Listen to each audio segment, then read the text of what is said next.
बिस्मिल्लाहिर्रहमानिर्रहीम। अस्सलामु अलैकुम। मैं हूं जी काशिफ मलिक और एनके न्यूज़ के प्लेटफॉर्म से आपकी खिदमत में हाजिर हूं।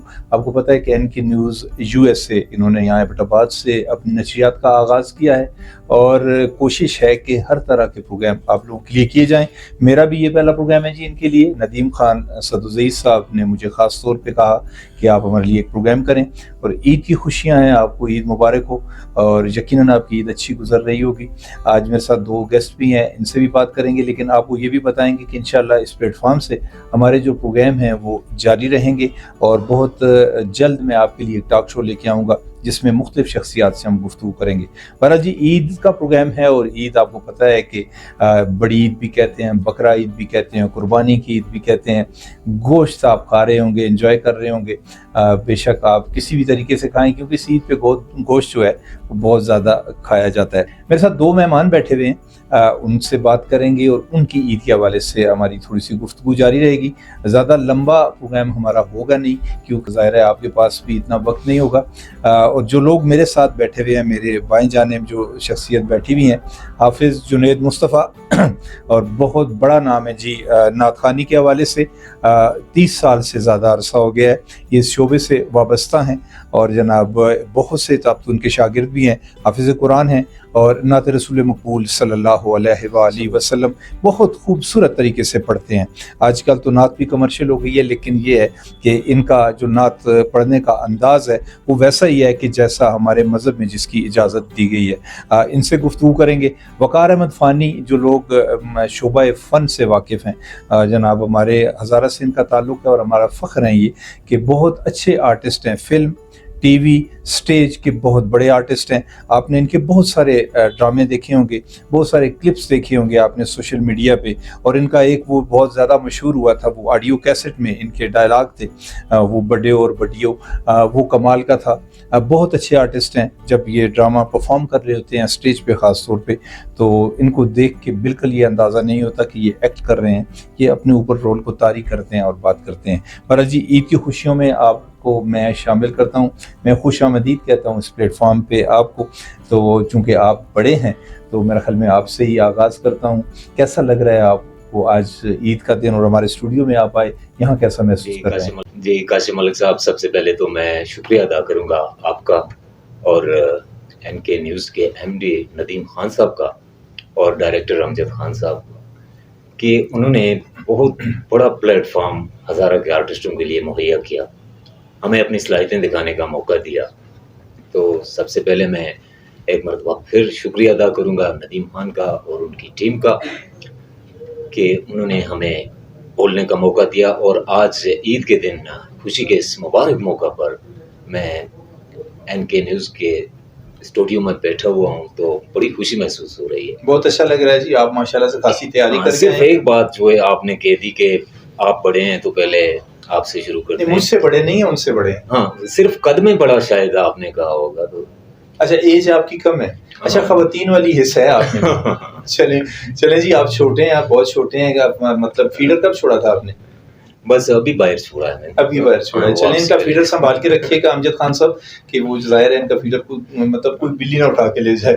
बहुत शुक्रिया, आपसे हमारी गुफ्तगू जारी रहेगी। आप सब जाहिर है जब फानी साहब से बात हो रही हो तो वो फनी बात होती है, तो उनसे गुफ्तगू ऐसी होती है। कब अपने सफ़र का आगाज़ किया आपने? अस्सलाम वालेकुम व रहमतुल्लाहि व बरकातहू। वालेकुम अस्सलाम। मशकूर हूँ आपका, आप मेरे बड़े भाई हैं।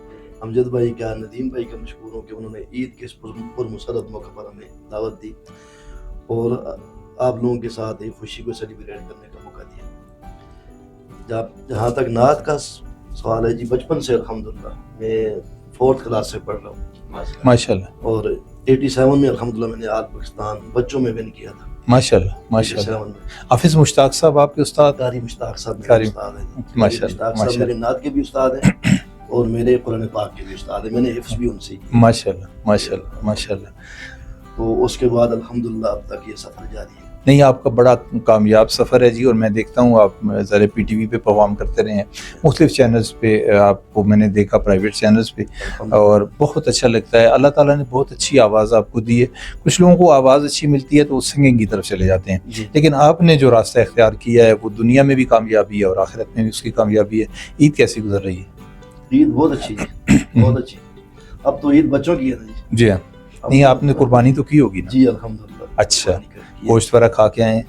गोश्त फिलहाल नहीं खाया, अच्छा, अभी नहीं खाया? बाद में खाएंगे। अच्छा, तो मैं फानी साहब से, जी फानी साहब आपने गोश्त खाया? जी मैं अल्हम्दुलिल्लाह चखा है जरूर। तो अभी मेरा ज़हन वहीं पे, आपने गोश्त का नाम लिया तो मुझे फौरन घर की याद आ गई कि मैं कलेजी संभाल के आया था, ये नो मक्खियाँ बैठ जाएं। अच्छा, आप कलेजी का जिक्र कर रहे थे और मक्खियों का जिक्र कर रहे थे, लगता है हमारी भाभी ने फोन कर दिया, आपका फोन भी बजा है कि भाई नहीं संभाल के रखी हुई है। वैसे आपको कोई खिलाते पिलाते हैं घर में? हाँ जी, बड़ी जाड़ खाने को मिलती है, दाल खाने को मिलती है, जाड़ मिलती है, जाड़ मिलती है। अच्छा, और भी कोशिश करता हूँ बहुत कुछ खाने की, लेकिन कुछ खाता हुआ नजर नहीं आता। लगता नहीं है मेरा घर में। अच्छा, मुझे ये बताएं कि ईद के दिन वैसे हम लोग शलवार कमीज पहनते हैं, जी। आप सूट पहन के आए और सूट की भी तौहीन है, कॉलर आपके जक्के खुले हुए हैं और जनाब ये सारी चीजें। असल में रास्ते में गर्मी थी, उस वजह से ये जो यके हैं ये मैंने खोल दिए। तो सूट की कहानी जो है, मुझे डायरेक्टर अमजद साहब ने कहा कि यार ईद का प्रोग्राम है तो सूटेड बूटेड होके आना। तो मेरी समझ में फर्क आया, मैंने कहा शायद वो कह रहे हैं कि सूट पहन के आना, तो बस मैं इस तरह आ गया। फिर उन्होंने कहा सूट भी पहन के आना और साथ मैचिंग विग भी पहन के आना। नहीं, अब ये थोड़ी बताएं ना आप सबको। नहीं, वैसे जब हमारे जो दोस्त विग पहनते हैं तो घर में भी तो आप ऐसे ही रहते हैं या घर में उतार देते हैं? नहीं, घर में तो फिर जाहिर है विग तो उतारनी पड़ती है, घर बल्कि घर पहुंचते ही विग उतारनी पड़ती है। बल्कि मैं आपको विग के बारे में, मैं नाजरीन से भी अब जिक्र चल ही निकला है तो अब ये बात भी शेयर करी थी। मैं हरिपुर में हम लोग गए हुए थे, एक बहुत ही ज़बरदस्त हमारा प्रोग्राम था। अमजद साहब, तहसीन साहब, हम सब लोग साथ थे। तो तरबेला झील के किनारे गए, हमने वहाँ पे बारबेक्यू का इंतज़ाम था, तो अचानक वहाँ पे तूफान आ गया। एकदम से तूफान आया, ऐसा तेज तूफान, और मैं वहीं खड़ा हूँ लेकिन मेरी विग कहाँ है ये मुझे पता ही नहीं चला। उड़ गई? विग उड़ गई जनाब, और और इसके साथ ही लाइट भी चली गई। तो लाइट भी चली गई, मेरे जो अमजद साहब को पता भी ना चला, बाकियों को भी पता ना चला। जब सुबह मैं उठा, अर्ली इन द मॉर्निंग, मेरी आदत है मैं सवेरे ही उठता हूँ, तो सुबह सुबह उठ के ही मैं बाहर अपनी विग तलाश करने निकल गया। बाकी सब लोग सोए हुए थे, तो देखा तो पुरानी सी लकड़ियां पड़ी हुई थी, उनके नीचे जो है ना मैंने पहचान लिया, मैंने कहा वो तो मिल गई। हाँ जी, तो ये बड़ी अजीब कहानियां होती हैं। तो ज़ाहिर है जिंदगी के साथ, मतलब ज़ाहिर चीजें होती हैं। हमारे एक दोस्त हैं जमील भाई, बड़े अच्छे आर्टिस्ट हैं, टीवी के ड्रामों में आपने उनको देखा होगा। तो उनकी शादी हुई ना जिस वक्त, तो वो विग पहनते थे और मतलब हर वक्त पहने रखते थे। तो शादी के अगले दिन वो उनको याद नहीं रही पहननी, तो हमारी भाभी जो है ना, तो उनकी तो बेहोश हो गई, चीख निकल, उन्हें पता था कि विग पहनी हुई है। तो आपके साथ कोई ऐसा सीन तो नहीं हुआ? नहीं, हमारे साथ एक सीन हुआ था, लेकिन वो सीन जो है लाहौर में, मैं और अमजद साहब एक फिल्म, हमारी हिंदू की फिल्म थी अड़ियाँ, उसकी एडिटिंग करवा रहे थे। तो शकील सिद्दीकी साहब हमारे बहुत अच्छे दोस्त हैं, कैमरामैन, एडिटर भी हैं। तो उनके घर में वो विग पड़ी हुई थी। सुबह सुबह उठ के हमने नाश्ता किया और उसके बाद बाहर वॉक पे निकल गए नाश्ता हजम करने के लिए, क्योंकि लाहौर का आपको पता है हेल्थी वो ब्रेकफास्ट होता है। तो विग वहीं पे पड़ी हुई थी, तो हमारी जो भाभी थी वो आई तो कमरे में झाड़ू देने लगी, तो उनकी नजर अचानक विग पे पड़ी ना, तो उन्होंने उसी झाड़ू से पीटना शुरू कर दिया, ठा ठा ठा। वो बाद में बच्चे ने कहा कि मामा क्या कर रही हैं, अंकल की विग है ये अंकल नहीं है। मतलब ये कि झाड़ू से वो एक हो जाता है ना इंसान का। बहरहाल मेरे साथ हफ्सा भी बैठे हैं, हफ्सा गपशप होती है उनके साथ, तो होती रहती है जाहिर है। तो आपका आजकल भी ये सिलसिला चल रहा है ना? जी वो तो अल्हम्दुलिल्लाह अपने बाकायदा कोई इदारा खोला हुआ है जहाँ बच्चों को आप सिखाते हैं? जी जी सल्लल्लाहु अलैहि वसल्लम। ये इसके खालिद महमूद खालिद साहब जिनका वो शेर है, ये सब तुम्हारा करम है आका के बात अब तक बनी ये कराची में उन्होंने ये तंजीम बनाई थी। सही। तो एक अरसा से अल्हम्दुलिल्लाह मेरे ख्याल में 80 के बाद से इधर भी उसका सिलसिला जारी है। उसके प्लेटफॉर्म से जो है वो महफिल नात और ये क्लास नात हुआ करती थी, जो मेरे उस्ताद तारी मुश्ताक सब लिया करते थे। तो तकरीबन 98 के बाद से अल्हम्दुलिल्लाह वो क्लास में ले रहा हूँ, अलका ज़िक्र हबीब के प्लेटफॉर्म से, और उसके हमारे साथ अबसीन आर्ट्स काउंसिल ताउन करते हैं, उनके साथ हम जाके बैठते हैं, जलाल बाबा ऑडिटोरियम के साथ आप लोग होते हैं। तो जो बच्चे या बच्चियां इस शोबे में आना चाहते हैं, बहुत से बच्चों को शौक होता है, तो वो सीखने के लिए आना चाहते हैं, तो आप मतलब किस तरह एडमिशन देते हैं बच्चों को? पहले तो हमारा इस तरह डॉक्यूमेंटेशन नहीं हुआ करती थी, जी जी। लेकिन अभी हमने फॉर्म वगैरह बनाए हैं, तकरीबन 1.5 साल से। फीस वगैरह भी लेते हैं? नहीं, फीस नहीं लेते, अच्छा फीस कभी भी नहीं ली। अच्छा, free of? Free of cost. ये तो बहुत अच्छी बात है, बहुत अच्छा आप काम कर रहे हैं। और टाइमिंग क्या होते हैं आपके? टाइमिंग जुमे वाले दिन, जुम्मे की नमाज के बाद मगरिब तक, कभी कभार इशा तक। अच्छा, भी बैठ मतलब जाते हैं। एक दिन है हफ्ते एक में? दिन, जी हाँ। अच्छा, एक दिन आप देते हैं। इशा तक भी बैठ जाते हैं अगर बच्चे ज्यादा हों, क्योंकि ठीक है। बच्चियों की क्लास अलग होती है, हम्म, बच्चों की, लड़कों की क्लास अलग होती है। ठीक है, बच्चियों को फ्री करके फिर लड़कों की क्लास होती है। सही। बड़े लड़के अपने वो चले जाते हैं घरों में, खैर उनका इतना प्रॉब्लम नहीं होता। छोटे बच्चों और बच्चों का प्रॉब्लम होता है, उनको पहले हम फ्री कर देते हैं। ठीक है, जी हाँ। ठीक है। फानी साहब, बड़े होके क्या बनेंगे? कोशिश करता हूँ कुछ ना कुछ बनने की, लेकिन पहले बड़ा तो हो जाऊं। बड़ा हो जाऊँ तो कब तक वैसे इरादा है बड़े होने का? वैसे सच्ची बात आपको बताऊं तो दिल करता है कि बस वक्त यहीं थम जाए, तो ऐसे ही लेकिन ठीक ऐसा होता नहीं, ऐसा हो नहीं ऐसा वक्त सकता। नहीं थमता। मैं पिछले 40 साल से आपको ऐसे ही देख रहा हूँ। ये आपने मेरी तारीफ की है या मैं तो हकीकत बयान की है, रियलिटी जो है ना। 40 साल से मैं आपको ऐसे ही देख रहा हूँ, तो माशाल्लाह से बड़े हो जाएंगे अगले 40 सालों में इंशाअल्लाह। ईद के हवाले से ज़ाहिर है हमारे नाज़रीन के पास इतना ज़्यादा वक्त नहीं होता। ईद के हवाले से कोई मैसेज देना चाहें उन लोगों को जो इस शोबे में आना चाहते हैं, क्योंकि हमारी बदकिस्मती ये है कि जो बंदा आर्टिस्ट होता है, खासतौर पर ड्रामा आर्टिस्ट है या फिल्म आर्टिस्ट है, उसको कोई फ्यूचर नज़र नहीं आता। चंद लोगों के अलावा बाकी लोग जो है वो सारी ज़िंदगी स्ट्रगल करते रहते हैं। तो कोई मैसेज अगर आप देना चाहें? जी बिल्कुल, नए आने वाले जो ख़वातीन व हज़रात हैं जो ये शौक़ रखते हैं इस फील्ड में आने का, उनके लिए मैं यही मैसेज उनको दूंगा कि प्रॉपर जो फील्ड आप अपनाना चाहते हैं, तो आपको उन लोगों से रब्ता करना चाहिए। मिसाल के तौर पर आप कोई काम सीख रहे हैं, वेल्डिंग सीख रहे हैं, तो आपको वेल्डिंग का उस्ताद जो है उससे सीखनी पड़ेगी। आप मोटर मैकेनिक बनना चाहते हैं, तो आपको मोटर मैकेनिक वर्कशॉप में जाना पड़ेगा। लेकिन आप अगर एक्टिंग सीखना चाहते हैं, अपनी सलाहियतें, अंदर की सलाहियतें, खुदादाद सलाहियतें जो आपके अंदर मौजूद हैं, उनको दुनिया को दिखाना चाहते हैं, तो आपको एक इदारे की ज़रूरत है, फ़नकारों की ज़रूरत है, एक अकेडमी की ज़रूरत है।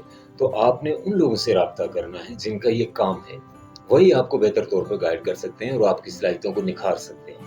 बहुत अच्छी बात आपने की जी। ज़ाहिर है आपकी जो लाइफ है और आपका जो एक्सपीरियंस है उसका निचोड़ आपने बयान किया है कि बग़ैर उस्ताद के और बग़ैर किसी स्कूल या किसी इंस्टीट्यूट के आप आगे नहीं बढ़ सकते। और ख़ास तौर पे सोशल मीडिया पे जो आजकल लोग लगे हुए हैं, उनके लिए बड़ा अच्छा मैसेज है कि पहले कुछ सीख लो फिर उसके बाद आओ। हाफिज़ साहब, वक्त हमारे पास कम होता है, मैं चाहूँगा कि एक आध शेर किसी नात का हमें अगर आप सुना दें। मैं मियाँ मोहम्मद बख्श पे खड़ी है अला रहमा के चंद अशार, वो नदीम भाई जो हैं उनको भी ये पसंद है, तो जी जी जी, इरशाद।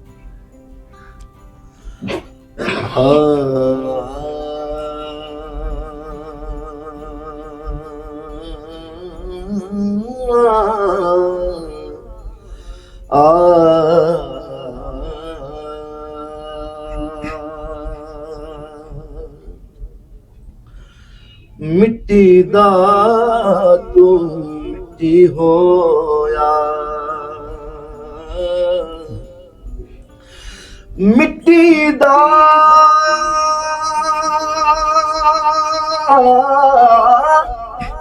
तू मिट्टी होया,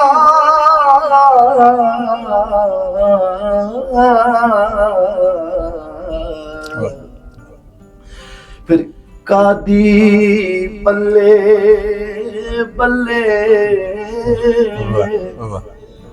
अज मिट्टी दे उत्ते बंदे आ, कल मिट्टी दे थल्ले।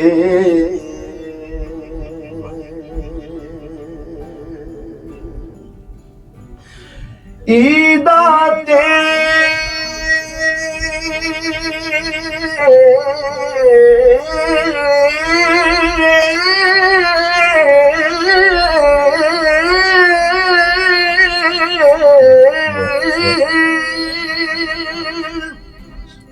ओ शबरा ताया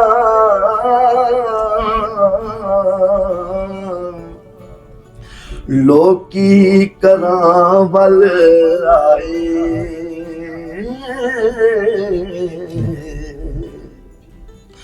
ओ नहीं आए फिर मुहम्मद जड़े हथी चा दफनाए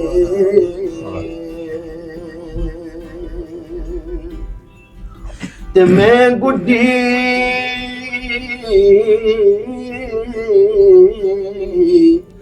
हथ डोर सजन दे जिवें रखे हुण रहना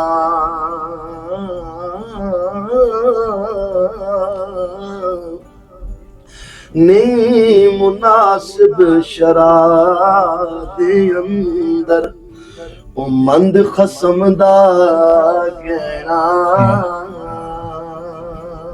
शीश महल दे अंदर जे कर कुत्ता कोई बड़ आवे आसे पासे नजर कुहावे कुत्ता ही नजरी आवे वाह वाह वाह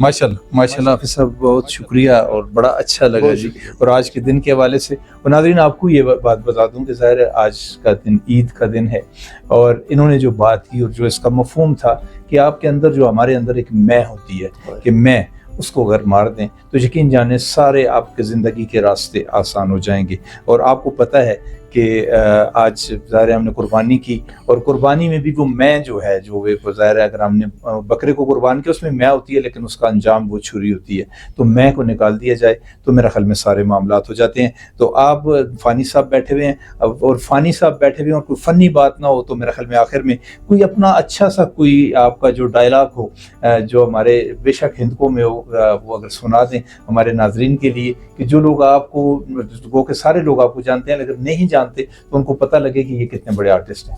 जी काशिफ भाई, सबसे पहले तो मैं थोड़ा सा जज्बाती हो गया हूँ हाफिज जुनैद साहब की खूबसूरत आवाज़, पुरसोज आवाज़ सुनकर।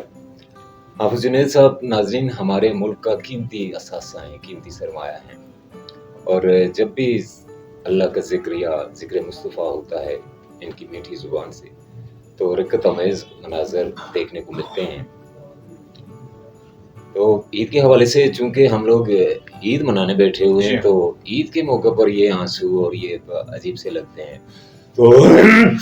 तो बात दरअसल ये है कि ईद के मौके पर बकरा फैमिली एक जगह पे खड़े थे तो बकरियां आपस में बात कर रहे हैं। दरख्त के साथ आधा बकरा भी बंधा हुआ है, छोटे छोटे बच्चे जो है जांदड़े पोते पोतियां वो भी खड़े हैं। तो सबसे पहले बकरा आवाज दे रहा है अपनी बकरी को, मीदा मीदा। तो छोटे जो बकरे थे उन्होंने गाना शुरू कर दिया।